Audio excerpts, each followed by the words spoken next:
Shalom, Bapak Ibu Saudara Jemaat Gereja Baptis Indonesia Karena Tuhan. Puji dan syukur kita haturkan kehadirat-Nya, oleh karena sungguh kasih setia Tuhan, kemuliaan kebaikan-Nya senantiasa mengiringi kita, melindungi kita, menyertai kita hingga pada hari ini, Minggu 19 Juli 2020, kita diperkenankan oleh-Nya untuk menyembah Tuhan dalam hadirat-Nya. Kiranya kita bersama-sama menikmati hadirat Tuhan, supaya ada sesuatu hal yang baik terus kita nikmati. Kemuliaan Tuhan dinyatakan dalam kehidupan kita. Panggilan beribadah diambil dari Yesaya 61 ayat 10. Demikian berbunyi, "Aku bersukaria di dalam Tuhan, jiwaku bersorak-sorai di dalam Allahku. Sebab Ia mengenakan pakaian keselamatan kepadaku dan menyelubungi aku dengan jubah kebenaran, seperti pengantin laki-laki yang mengenakan perhiasan kepala dan seperti pengantin perempuan yang memakai perhiasannya." Bersama kita naikkan pujian pembukaan, haleluya, puji Tuhan.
Mari kita berdoa bersama.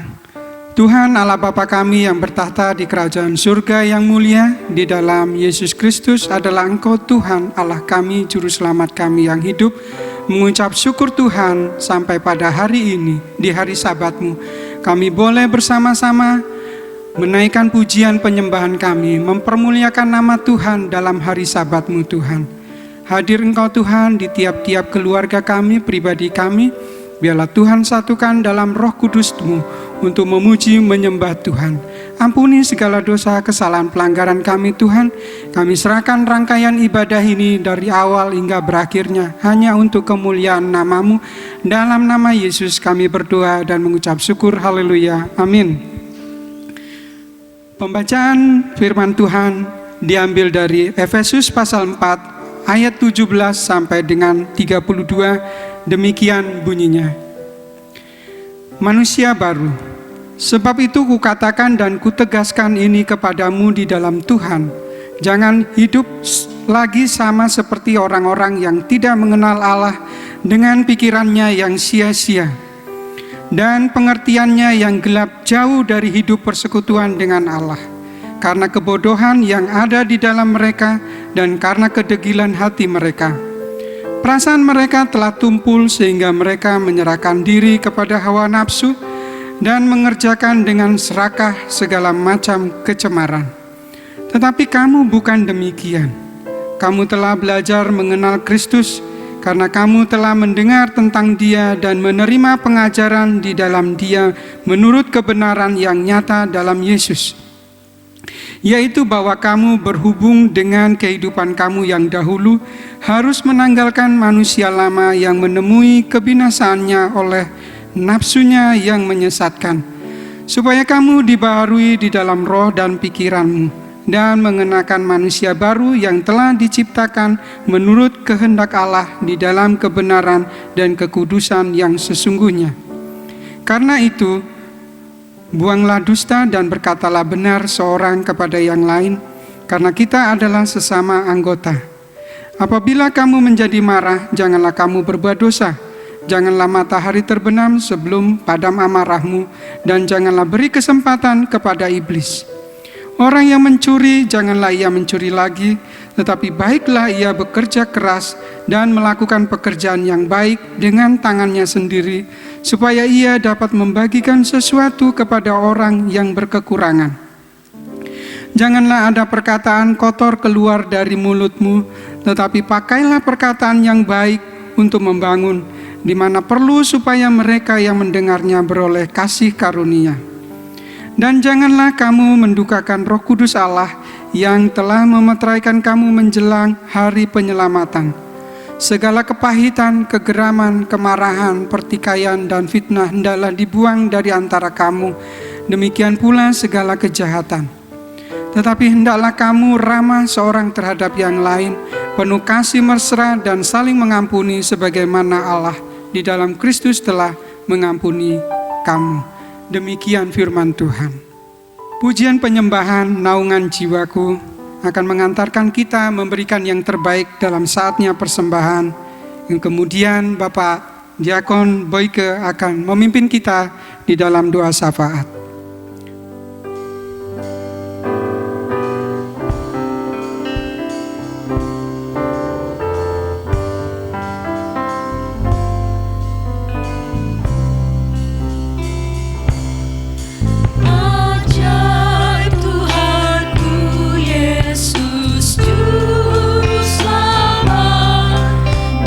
Besar kasih-Nya padaku.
Saat persembahan, Bapak Ibu Saudara, beberapa cara untuk memberikan persepuluhan dan persembahan Anda. Yang pertama melalui rekening BCA nomor 29407720012 atas nama Adi Putranto, Tovan Arvile Yunardo Soakokone dengan memberikan keterangan tujuan. Yang kedua, memasukkan ke dalam kotak persembahan yang berlokasi di depan pintu kantor gereja bagian dalam setiap harinya antara pukul 9 pagi sampai 16 sore. Yang ketiga, melakukan pengumpulan mandiri, yakni menyimpannya dan memasukkannya ke dalam kotak perpuluhan atau kantong persembahan pada saat ibadah minggu berjalan seperti biasa nantinya. Mari jemaat sekalian, kita akan berdoa syafaat. Bapa di surga, bersyukur untuk berkat Tuhan yang luar biasa di dalam kehidupan kami.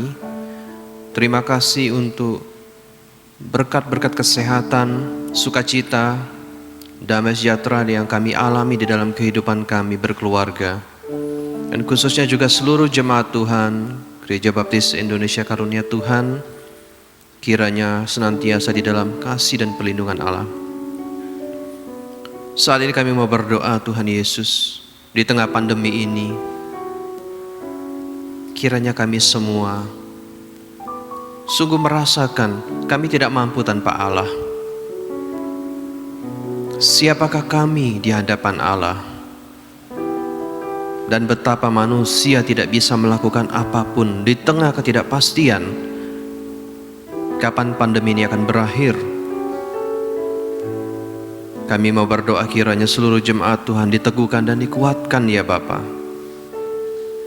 Orang-orang yang bekerja di luar rumah, yang bekerja di rumah, siapapun kami Bapa.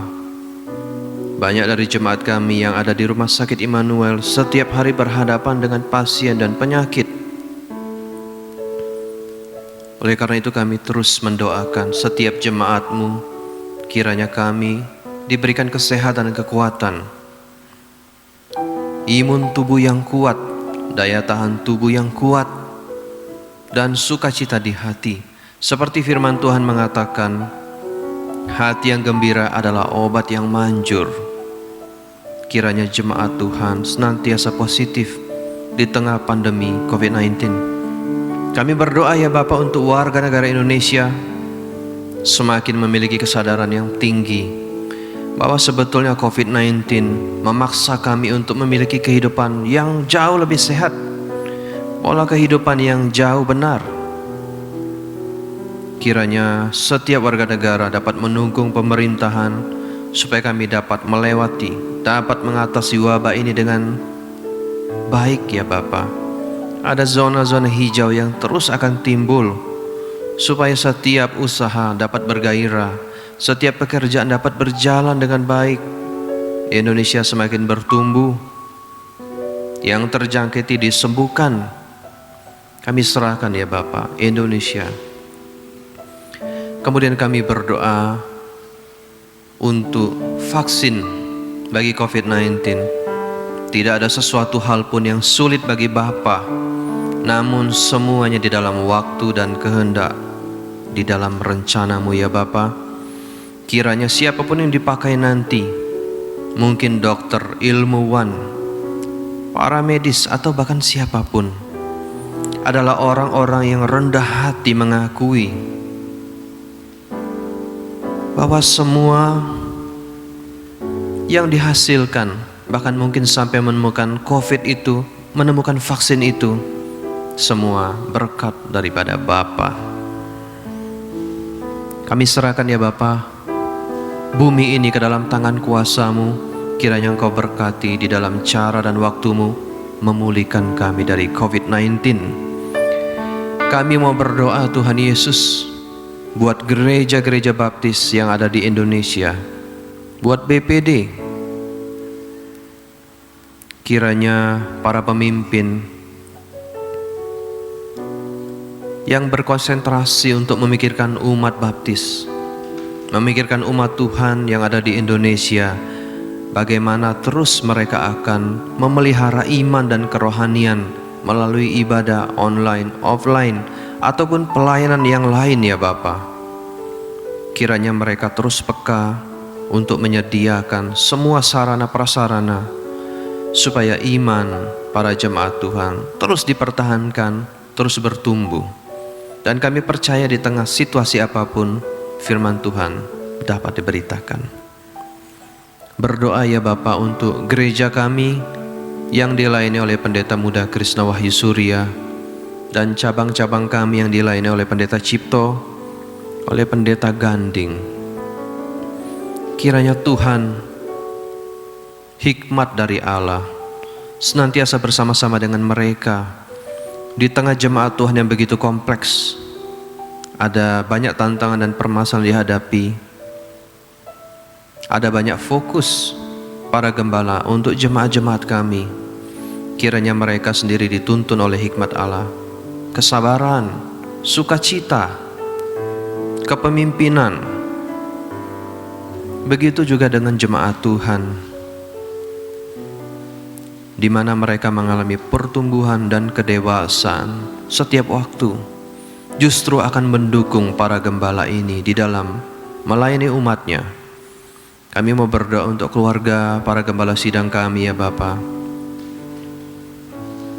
Kiranya istri, anak-anaknya, dan bahkan keluarga besarnya diberkati oleh Tuhan.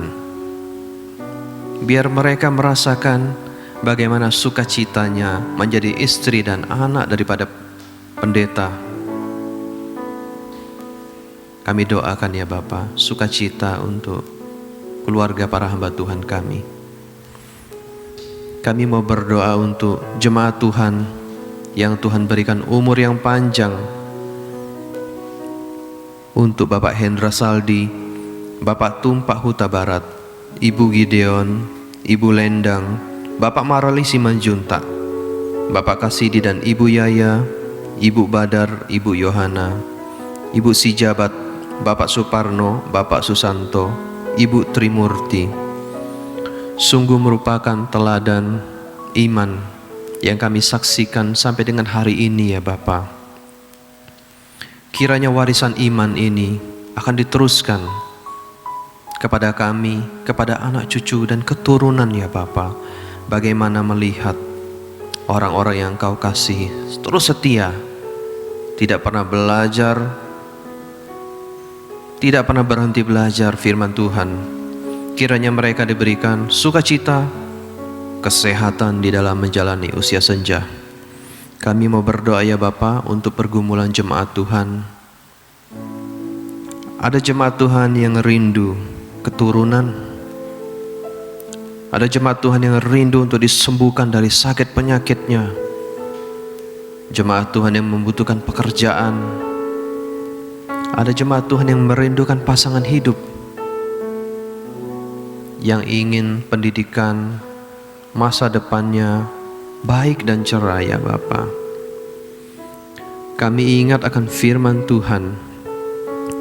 Bagi Dialah yang dapat melakukan jauh lebih banyak daripada yang kita doakan atau pikirkan. Kiranya setiap dari kami yang berdoa ingat akan firman ini, jauh lebih besar dan jauh lebih banyak daripada yang kami doakan dan pikirkan.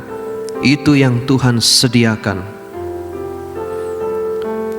Menurut kami itu yang kami butuhkan, tapi Tuhan lebih tahu apa yang sungguhnya kami perlukan. Kiranya kami terus memandang optimis, positif, yakin Tuhan punya rancangan terindah untuk kami. Akhirnya Bapak, kami serahkan secara khusus staf dan karyawan Rumah Sakit Immanuel. Ada banyak tantangan, bahkan mungkin terus bertambah tantangan itu di tengah pandemi ini. Kiranya Tuhan berkati semuanya ya Bapa. Secara khusus menyerahkan Dr. Novian, Dr. Abdi, Ibu Kusuma, dan semua karyawan Immanuel yang tidak dapat hamba sebutkan satu persatu. Tapi kiranya dengan hikmat Allah, mereka melayani Tuhan melalui rumah sakit ini. Tuhan sendiri akan berkati dengan hikmat, supaya rumah sakit ini bukan saja menyembuhkan, tapi juga menyelamatkan.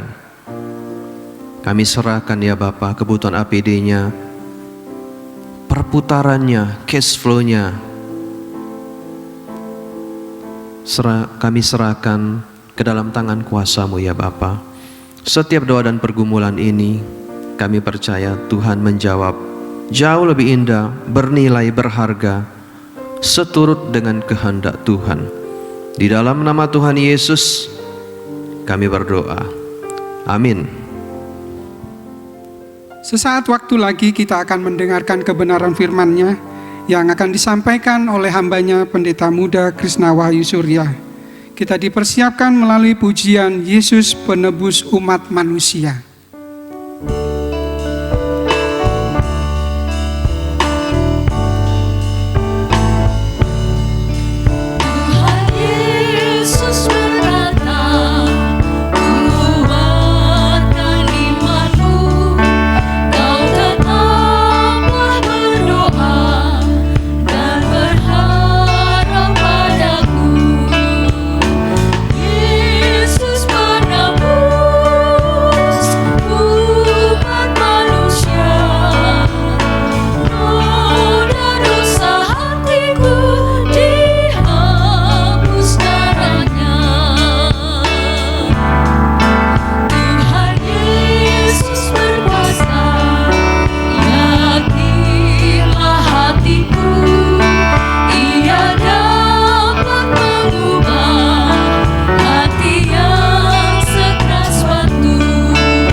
Dikasih Tuhan, selamat hari Minggu, Tuhan berkati kita sekalian.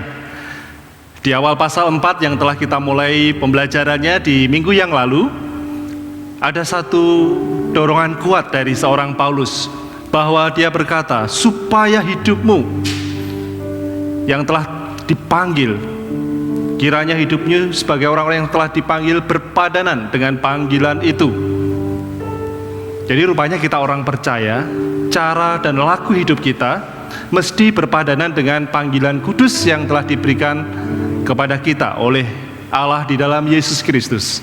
Sehingga minggu lalu ada arahan tegas dari seorang Paulus berkaitan dengan ayo sekarang mulai berjalan di dalam kesatuan. Ajakan supaya jemaat Efesus dan juga kita sekalian untuk memahami bahwa penting mengambil sikap-sikap yang dapat memelihara persatuan di dalam tubuh Kristus. Sebab Tuhan Allah menghendaki demikian.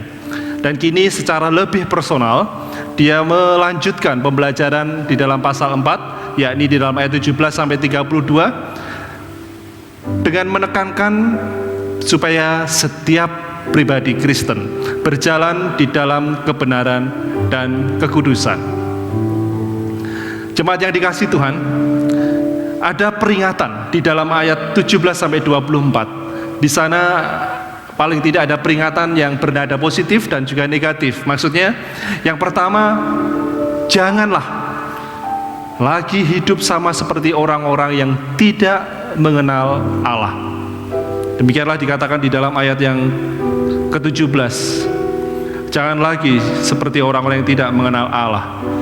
Sebenarnya di dalam ayat 18 dia tunjukkan proses itu terjadi seperti apa. Rupanya justru di dalam ayat 18, proses seseorang berjalan dalam pikiran yang sia-sia, dikatakan di sana ya. Seorang yang hidup di dalam pikiran yang sia-sia itu dimulai dengan yang namanya pengerasan hati mereka. Hatinya menjadi keras, menjadi membatu. Paulus menyebutkannya sebagai kedegilan hati mereka. kekerasan hati, kedegilan hati itu yang akhirnya mengarah kepada ketidaktahuan atau ignorance atau kebodohan rohani. Karena itu Paulus menyatakannya sebagai kebodohan yang ada dalam mereka. Ayat 18 ya. Kemudian oleh karena kebodohan rohani itu membawa kepada mereka ketidaktahuan akan Allah. Mereka menjadi terasing, sebab dikatakan di sana jauh hidupmu dari persekutuan dengan Allah di ayat 18. Dan ujung-ujungnya ketika seseorang sudah mulai jauh dari Allah, maka di dalam ayat 18 bagian awal dikatakan pengertian mereka menjadi gelap, alias menghasilkan suatu pemahaman mereka atau pengertian mereka yang menjadi gelap. Jadi rupanya ada peringatan keras supaya jangan menjadi sama lagi seperti orang yang tidak mengenal Allah dalam hal berjalan di dalam pikiran yang sia-sia. Tetapi juga sebenarnya ini sudah disampaikan Yesus ya. Yesus di dalam Matius pasal 13 ayat 14 sampai 15 mengingatkan orang-orang yang ada pada saat itu bagaimana segala sesuatu itu dimulai dari hati yang mulai membatu, hati yang keras, akhirnya membawa ketidaktahuan atau kebodohan rohani, lalu makin jauh dari persekutuan dengan Allah, dan akhirnya berjalan di dalam pikiran-pikiran yang gelap atau yang sia-sia. Karena itu mari kita akan menyingkirkan hal-hal yang demikian. Sudah tidak sepatutnya orang percaya hidupnya dikontrol atau dipimpin dengan hal ini. Jangan mulai mengeraskan hati, sebab ketika orang sudah mulai mengeraskan hati terhadap firman-Nya, yang lain nanti ayat 18 tadi akan runut, akan terus-menerus dan membawa kita kepada pikiran yang gelap. Sebenarnya dalam perjanjian lama ada Raja Asa, hidupnya baik, sukses, tetapi kemudian dia juga mulai dengan mengeraskan hatinya. Selanjutnya juga dikatakan di dalam perasaan yang mulai tumpul, ayat 19, kamu bukan demikian ya, tetapi perasaanmu telah tumpul sehingga menyerahkan diri. Faktanya orang-orang yang memiliki perasaan yang sudah mulai tumpul, faktanya mereka menyerahkan diri kepada kefasikan. Kalau Paulus menyebutkannya di sini sebagai menyerahkan diri kepada hawa nafsu, sesuatu kefasikan hawa nafsu yang tak terkendali. Dan bahkan perasaan yang tumpul juga dikatakan sebagai mengerjakan semua kenajisan dengan keserakan. Paulus menyebutkannya sebagai mengerjakan dengan serakah segala macam kecemaran. Nah, Bapak Ibu Saudara yang dikasihi Tuhan, saya yakin ini adalah apa yang disebut oleh Paulus dalam kitab Roma juga, mengenai bahwa ketika kita perasaan mulai tumpul, ini sebenarnya seperti orang yang sudah bobrok hidupnya tapi terus dan menerus tidak peka atau kurang peka terhadap kebaikan, sehingga moralnya terus makin hari makin peningkatan dalam hal kebobrokannya ya, bukan kebaikannya tapi kebobrokan moral makin meningkat. Nah, ini menjadi kewaspadaan kita, walaupun singkat hanya 2 peringatan, tetapi Paulus ingin menunjukkan bahwa harus ada kontras. Kalau kamu sudah dipanggil dalam panggilan yang kudus, hiduplah. Di bagian ayat 20 sampai 24 dikatakan berjalan dalam kebenaran dan kekudusan. Berjalan dalam hal kebenaran dan kekudusan. Di dalam ayat 20 ia berkata bahwa itu dimulai ketika kamu mengenal Yesus Kristus. Di dalam ayat yang ke-20, tetapi kamu bukan demikian karena kamu telah belajar mengenal Kristus. Jadi jelas sekali di dalam ayat itu dikatakan karena engkau telah mengenal Dia, mengenal ajaran mulai mungkin kalau orang Efesus dimulai dari pengajaran rasul-rasul, tetapi untuk kita mungkin dimulai ya dari pengajaran firman Tuhan, guru KPW, guru sekolah minggu, hamba Tuhan yang melayani dan lain sebagainya. Nah, di sini dikatakan bahwa mengenal Yesus. Yesus digarisbawahi di sini. Maksudnya apa? Rupanya kita mengenal kebenaran itu bukan sekedar diajarkan, tetapi mengenal Yesus sendiri yang adalah kebenaran. Ketika Anda memiliki hubungan yang benar dengan sumber kebenaran, ketika Yesus berkata bahwa akulah jalan dan kebenaran dan hidup, Ia satu-satunya kebenaran sejati. Kalau engkau nempel, engkau dekat, engkau akrab dengan Dia, engkau akan bertumbuh. Selanjutnya berjalan dalam kebenaran ini juga berarti bahwa diminta untuk menanggalkan manusia lama. Ayat 22 dikatakan di sana, berhubung dengan kehidupan kamu yang dahulu, haruslah kamu menanggalkan kehidupan atau manusia lama. Jadi rupanya ada dorongan untuk tanggalkan manusia lama. Yaitu apa?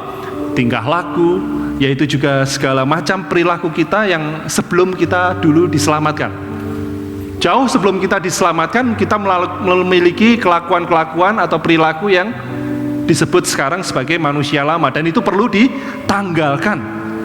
Menanggalkan manusia itu perlu, sebab sifatnya manusia lama itu korup atau nggak pernah merasa puas, selalu pengen. Untuk apa? Untuk seperti memuaskan hawa nafsu diri sendiri. Gambarannya seperti orang yang cenderung untuk edik atau ya dengan obat-obatan terlarang, ya, kemudian selalu merasa perlu lagi, pengen lagi, ketergantungan ya. Edik adalah ketergantungan, pengen lagi, terus lagi, kalau enggak merasa puas, terus lagi terus, dan pengen yang lebih banyak dan lebih banyak lagi. Karena itu manusia lama gambarannya seperti itu, selalu korup, selalu pengen, enggak puas, selalu terus mau dan lain sebagainya. Itu yang harus ditanggalkan. Karena itu perlu di dalam ayat 23, ayo tanggalkan manusia lamamu, diubah di dalam roh dan pikiran, supaya diperbaharui rohmu dan pikiranmu. Karena memang ini kunci dari transformasi rohani, seperti Paulus katakan dalam Roma 12 yang terkenal itu ya, supaya kita apa? Meninggalkan cara hidup yang lama, kemudian apa? Berubahlah oleh pembaharuan budimu, pikirmu ya. Budi itu pikir, nalar, logis, semuanya dirubah, rohnya dirubah, diperbarui, pikirannya juga nggak separuh-separuh. Berarti perubahannya adalah, transformasinya adalah yang sejati, yang seutuhnya. Nah, ketika kita memperbaharui pikiran kita, maka kita akan dapat menyiapkan hati dan pikiran kita itu mengarah kepada hal-hal yang di atas, hal-hal rohani tentunya maksudnya. Ketika kita sudah mulai dipenuhi dengan hal-hal yang rohani dalam kehidupan kita, maka ayat 24 jelas sekali, manusia baru akan muncul. Kenakan manusia baru, ayat 24, dan mengenakan manusia baru yang telah diciptakan menurut kehendak Allah di dalam kebenaran dan kekudusan yang sesungguhnya. Manusia baru ini yang berarti bahwa manusia yang diciptakan menurut Allah, manusia baru yang berarti akan berjalan di dalam kebenaran dan kekudusannya. Nah, saudaraku yang dikasihi Tuhan, maka peringatan yang dua tadi bernada negatif, yakni berkaitan jangan berpikir yang gelap tadi ya, pikiranmu jangan dibawa pada pikiran yang gelap, dan juga jangan merasa menjadi tumpul perasaannya. Tetapi kemudian juga yang positif ada di sana, supaya kita berjalan dalam kebenaran dan kekudusan. Tanggalkan manusia lama, pakailah atau kenakanlah manusia baru. Menanggalkan manusia lama, mengenakan manusia yang baru, itu bukan pilihan, itu keharusan. Ya. Sepertinya ada dua option ya. Kalau orang dua option gitu harus pilih. Enggak, ini sudah jelas bukan pilihan. Ini keharusan untuk kita berubah. Berpadanan dengan panggilanmu, berarti harus mengenakan manusia baru. Ada seorang pemuda Indian, dari suku Indian ya, bertanya-tanya kepada kakeknya, "Kek, saya ini kok begitu cepat marah ya? Saya itu gampang sekali tersinggung dan mudah sekali marah. Saya itu pengen mengubah perilaku atau peringai saya ini, kek. Kira-kira bagaimana, kek?" Lalu sang kakek menceritakan kepada pemuda ini bahwa di dalam diri manusia, di dalam dirimu ada dua serigala. Serigala yang pertama selalu berpikir negatif, mudah marah, berprasangka buruk. Serigala yang kedua selalu berpikir positif, baik hati dan juga suka hidup damai. Tetapi dua serigala yang dalam diri manusia itu setiap harinya selalu berselisih atau selalu berkelahi. Selalu keduanya berperang satu dengan yang lain. Lalu si pemuda berkata, "Lah, yang menang siapa, kek? Yang serigala yang pertama tadi atau yang kedua?" Rupanya sang kakek menjawab bahwa yang menang adalah serigala yang tiap hari kamu beri makan. Makin kamu beri makan dia akan menang. Nah, maksudnya kita mungkin lebih paham ya bahwa dalam diri seseorang ada sisi baik dan sisi buruk. Demikian juga mungkin ada yang mengatakan ada malaikat yang baik, ada yang malaikat buruk, atau mungkin ada hitam dan putih dalam diri kita. Tetapi dari cerita tadi kita sedikit memahami bahwa memberi gambaran yang baik bahwa apa? Dalam diri kita ini selalu ada pertentangan di sana. Manusia lama masih pengen menggait atau menarik Anda untuk melakukan pikiran yang tumpul, perasaan yang tumpul, pikiran yang jahat dan sebagainya tadi. Tetapi manusia baru ada di sana, sudah disediakan. Jika engkau terus memberi makan, jika engkau terus memelihara perilaku-perilaku yang baru, maka yang lama akan dikikis, yang baru akan bertumbuh. Karena itu Paulus berkata dengan tegas, untuk membangun manusia baru yang berbeda dengan manusia lama, dikatakan di sana harus menanggalkan manusia lama, tanggalkan masalah-masalah yang ada dalam kehidupan manusia lama dan kenakan manusia baru. Caranya gimana Pak? Ayat 25 sampai dengan 32 ada masalah yang pertama, ada hal tentang dusta. Ayat 25 dikatakan, karena itu buanglah dusta. Rupanya manusia lama itu nggak jadi masalah ya. Untuk ngomong dusta itu tidak masalah. Nothing of lying. Berbohong itu biasa saja. Tetapi manusia baru akan berkata bahwa sebagai gantinya berbicara kebenaran dengan sesamanya. Masih di dalam ayat yang ke-25 dikatakan bahwa katakanlah yang benar seorang kepada yang lain. Karena kita ini sesama anggota. Bukan soal masalah dustalah, tapi juga masalah amarah, ayat 26 sampai 27. Kalau manusia lama dikatakan di sana marah, yang berarti ia membiarkan marah itu menjadi amarah. Ada bedanya ya marah dengan amarah. Kalau marah bukannya nggak boleh, tapi kalau amarah sudah jadi karakter, itu sudah kebiasaan. Bentar-bentar marah, bentar-bentar marah. Nah itu sesuatu yang memang harus dikikis dan harus digantikan. Yesus sendiri pernah marah ya, bukan berarti tapi dia punya karakter amarah. Dia kasih dan lemah lembut, itu minggu lalu kita sampaikan. Kemudian juga dikatakan di sana bahwa manusia baru bukannya nggak mungkin marah, tetapi ketika seorang manusia baru atau diri kita yang percaya Yesus marah, dikatakan di sana apa? Apabila kamu jadi marah, janganlah kamu berbuat dosa. Janganlah matahari terbenam sebelum padam amarahmu. Orang Kristen atau orang yang menjadi manusia baru, kalau dia marah, ini dia tidak akan berlarut-larut, tidak akan menyimpannya. Dia tidak akan mengizinkan amarah menguasai hatinya. Karena itu disebutkan gambarnya seperti janganlah matahari terbenam. Itu menunjukkan sebenarnya sesuatu yang tetap. Jangan sampai tetap, jangan berlarut-larut, segera clearkan. Nah, ini juga mendorong kita supaya jangan mengizinkan, ayat 27, supaya tidak mengizinkan semuanya itu menjadikan kita makin berdosa. Jangan memberi kesempatan kepada iblis. Rupanya ketika saudara marah dalam hati, iblis itu sudah siap-siap itu. Sudah mulai menipu, sudah mulai mencari celah. Begitu Anda tambah marah, dia akan nambahi dengan tipuan-tipuan atau tipu dayanya, sehingga saudara akan menjadi amarah tadi. Nah, harus segera diselesaikan ya, jangan berlarut-larut. Bukannya marah nggak boleh, tetapi menjadi amarah itu yang perlu waspada sebagai orang percaya. Jangan memberi kesempatan pada iblis. Begitu kita marah, iblis seneng, betul. Iblis seneng karena dia tahu, ini celahnya orang Kristen ini, yang bisa memberikan. Yang pertama atau minggu lalu kita pelajari, yang membuat persatuan dalam kebersamaan itu tidak jadi muncul atau bangun di gereja kita. Nah, selanjutnya masalah mencuri. Wah, jelas sekali ini ya. Ini sangat personal banget ini kepada seseorang langsung ya. Masalah mencuri. Kalau dalam ayat 28 manusia lama itu bersedia untuk mencuri, nggak jadi masalah. Tetapi manusia baru dikatakan jangan mencuri lagi, bekerjalah, jadilah sukses, jadilah berhasil dengan kerja keras. Lalu dikatakan justru kalau sudah berhasil, bantulah sesamamu.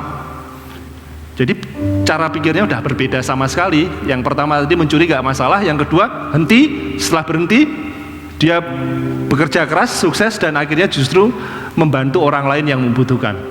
Dan selanjutnya ayat 29, masalah yang juga tidak kalah pentingnya yaitu perkataan kotor.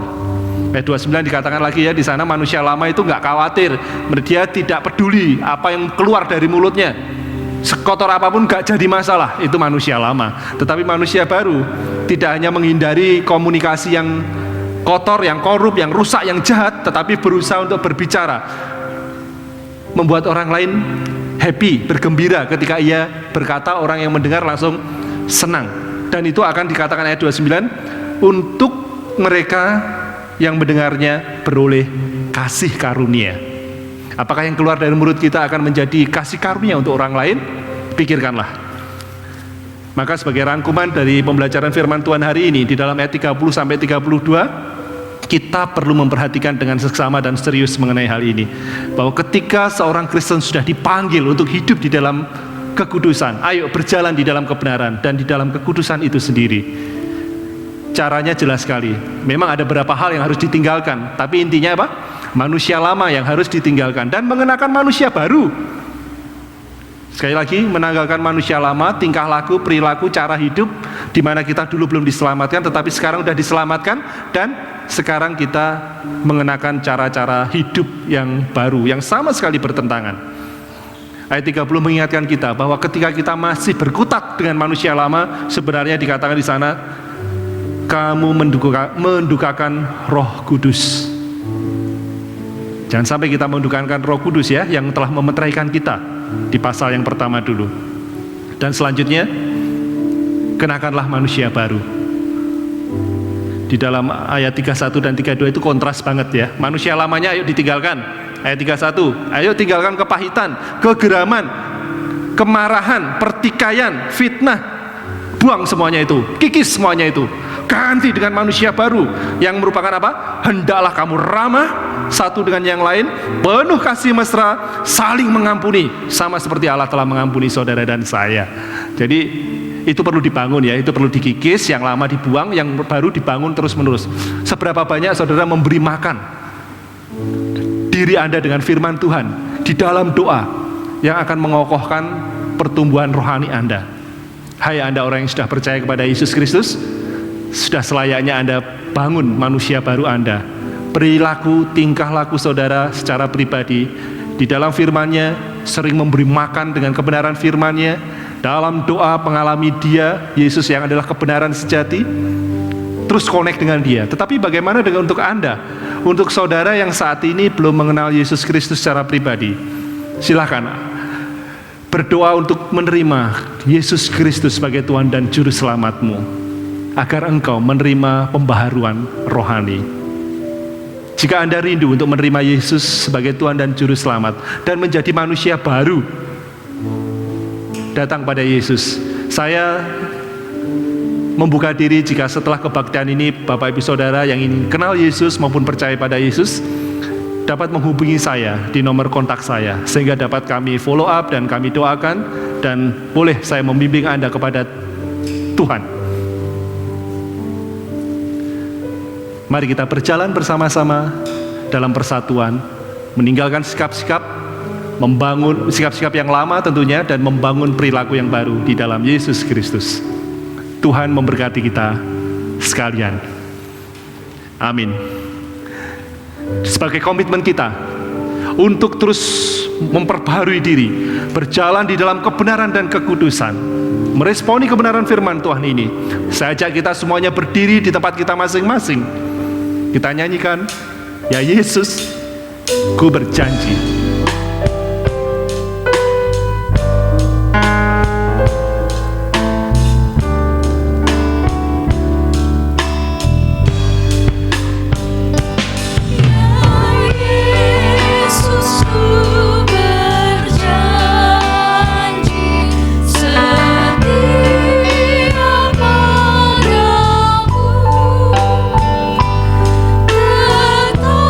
Tetap pegang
dikasihi Tuhan, arahkan hati kita kepada Dia yang memberikan berkat.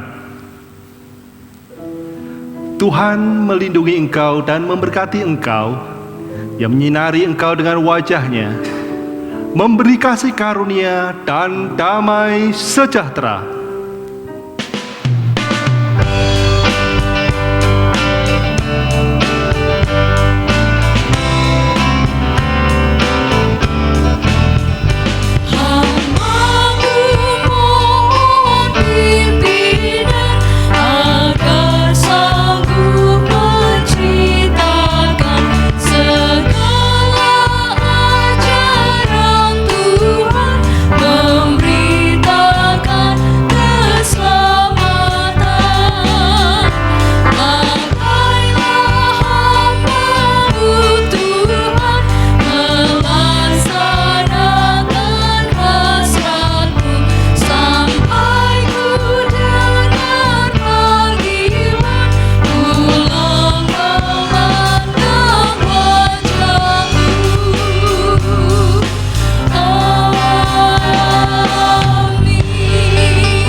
Amin. Selamat hari Minggu, Tuhan memberkati kita sekalian.